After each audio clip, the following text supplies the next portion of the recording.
భక్తులతో కలిసి నువ్వు వేషాలు వెయ్యవు కదా? అయ్యో, అలా ఏం చెయ్యను నాన్నగారు.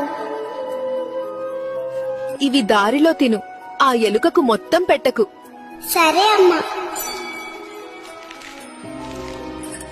అల్లుడు, నిన్ను ఇబ్బంది పెట్టిన వాళ్ళ లిస్ట్ రెడీ చెయ్యి, చెప్తా. పర్లేదు మామయ్య, నేను చూసుకుంటాను. నాన్న, ఇదిగో, ఇవి దారి ఖర్చులకి ఉంచుకో. సరే అత్తయ్య. జాగ్రత్తగా ఉండు. నెక్స్ట్ మంత్ నేను వస్తున్నా అని చెప్పు వాళ్ళకి. అన్నయ్య, వచ్చేటప్పుడు నాకేమైనా తీసుకురా. వాళ్ళ కోరికల లిస్టు తెస్తాలే, కలిసి తిరుద్దాం. ఏరా, బ్యాగ్ సర్దావా? సర్దేశా బాసు. వచ్చేస్తున్నా ఫ్రెండ్స్, ఇక 11 రోజులు గుమ్మేద్దాం.